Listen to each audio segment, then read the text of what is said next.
All right, I'm super happy to introduce the VDB 750, our new video doorbell, and its accessories. So this doorbell has a little bit more going on than our previous model.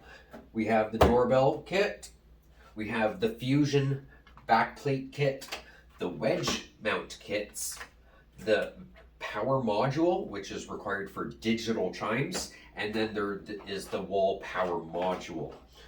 All right, starting off with the doorbell, we're going to open that up, and inside is this card.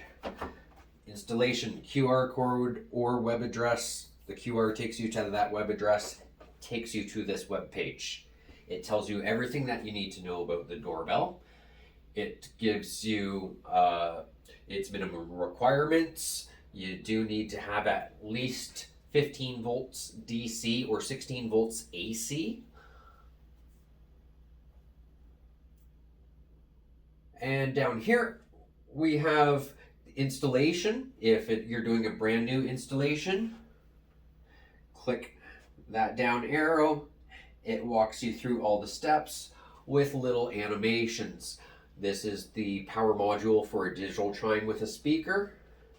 Tells you how to install that. It only has 2 wires. You wire one to the transformer screw and one to the front screw. So on your T and F screws, you will have 2 wires, one going to here and one going to your doorbell, each on T and F. If you're not using a digital chime adapter, you can skip that step. If your mechanical chime starts humming or the hammer inside starts shaking once you install the doorbell, you need to install a resistor between the T and F screw, and there is a resistor included in the box of the doorbell now. So you don't have to grab one of those big white thick brick ones from the stockroom if you even knew about them. So next down, it tells you about removing the old doorbell, shows you how to install the wedge plate. You install the wedge plate on the wall first, and then you wire in the back plate. You mount the back plate onto the wedge plate, and then you install the doorbell over top. Now, if you are replacing a slimline, there is the fusion adapter plate. I have mixed feelings on it. It is a great idea. I have been successful half the times I have tried to use one. So, following the instruction on the website, and it does actually make it easier, you install the adapter on the doorbell first and then install it onto the old slimline backplate. So you install it first, screw it in, push it down. Now it takes quite a bit of force. You will have to push it down to screw it in. And sometimes you will be successful. However, if this back plate is bowed out even a little bit, you have to pull and bend these tabs back because they will be contacting the screws.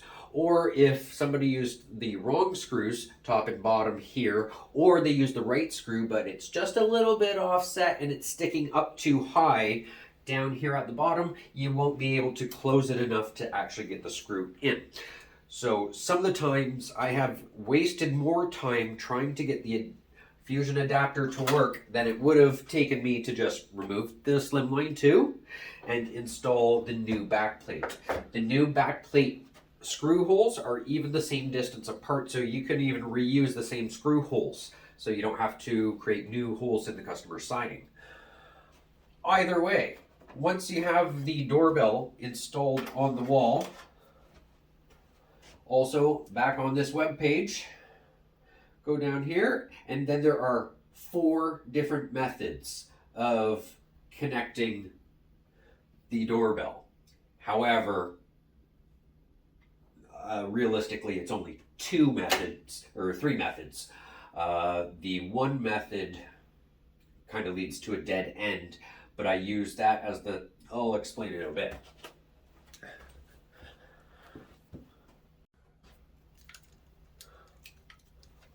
All right, as I explained before, you're going to take the Fusion adapter, put it on the doorbell, screw it down,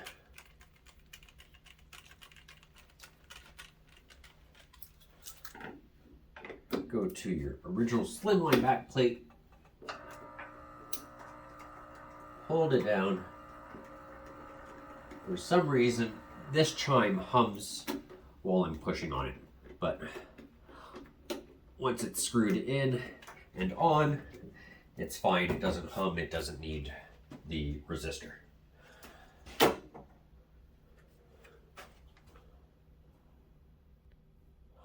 All right, once it's installed and powered up, it's blinking white. Very familiar. It's going to be a lot like our outdoor cameras and indoor cameras.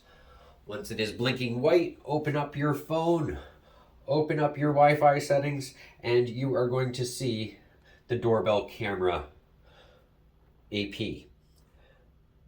Now, following the instructions from the website, you connect to it. You wait for your phone to complain about not having Wi-Fi and tell it to stay connected. I've already done that on my phone, so it's not going to pop up this time. Actually,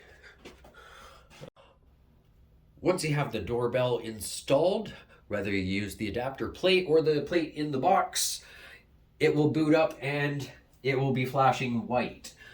This is going to be a lot more similar to installing our outdoor cameras and indoor cameras this time around. So it is flashing white. You're going to have an AP pop up. Open up your phone and you are going to find an ADC-VDB 750. Tap on that network. Wait for your phone to realize that there's no internet. Complain about it.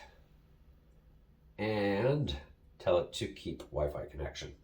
Now, on the outdoor cameras, what I normally do is hit the gear icon and go to manage router, and it takes you to 192.168.1.1. That does not exactly work on this camera. If you put in that web address, it's going to ask you for an admin name and password that we don't have. What you do, by following the instructions from the card with the QR code, you open up your web browser and you go to vdb750install.com. Now there is a .com on this. If you remember back with the other cameras, there used to be a web address 522w install. No .com. The doorbell, it's vdb750install.com. Once again, just follow the instructions on the card in the box. Once you go to that address, it's going to scan for Wi-Fi's, or you can set up manually and use your clipboard to paste in your Wi-Fi name and password.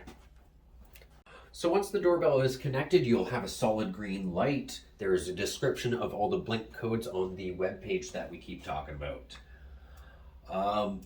Once you have a green light, you can connect it to alarm.com using the add camera that we normally use to add the outdoor cameras. So you can open up Mobile Tech and go to add device, video, and as long as your phone is connected to the same Wi-Fi as the camera, it should see all currently connected cameras. You click the update and install. If you follow the instructions from the website and you connected this through the AP mode like we just did, it's going to tell you go to alarm.com/add camera, and you're going to need the customer's username and password. Just use the Mobile Tech. On the alarm.com website, in the instructions, the fourth method that they give you is using add device through Mobile Tech, but it doesn't give you any instructions for connecting it to the Wi-Fi. Third method of connecting this is you just hold down the button until it blinks blue. WPS mode. You go to your nearest access point, hit the WPS on that, or preferably you're using the smart device network and through the GUI you can trigger WPS there. And lastly, the other method is the tried and true old method of going through the customer app, the same way that we installed the Slimline 2s. Now, lately, in case you haven't noticed with the Slimline 2s, the first time that you go to install it, it tries to connect and it says restart. Then you got to toggle off Wi-Fi, go back and restart the process. This sometimes goes through 100%, no problem. Sometimes as soon as you pop in the Wi-Fi information, the app does say, oops, there was an issue, please restart. But the light goes green. So all you do is get out of the customer app, go into add device, camera, and it will see it because it's sitting on Wi-Fi. Very simple and easy to set up. And lastly, if the customer changes their Wi-Fi or for some reason you didn't use the smart device network, perhaps they were with Shaw, and they changed their password, super easy to get it reconnected. You hold the button until it blinks white. It pops up the AP. You type in vdb750install.com, type in the new password, and away you go. Or you hold the button until it blinks blue, WPS pair it to the Wi-Fi modem, and you are done. You don't have to delete and re-add it like the Slimline 2s.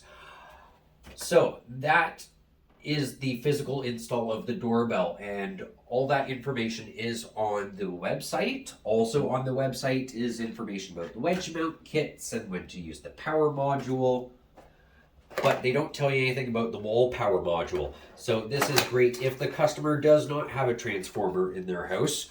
We can run power to it just like we would any outdoor camera. You get these two little pieces in the box, twist them together, and now you got a power adapter. Two wires, run your wire, plug it in, and then you can make the chime or the panel be the chime through a partner portal or through the customer website doorbell settings. Alarm.com does have a plug-in wall chime module that connects over Wi-Fi to this. TELUS does not currently stock that item. So we have power, we have our wedge kits. Now the wedge kit is also really cool here. You get two wedges in each kit. One is an up and down, 5-degree tilt down, and you also get a sideways tilt. And yes, you can use them together. Now, of course, using a sideways, a downward, and an adapter plate, you might be getting a little thick there.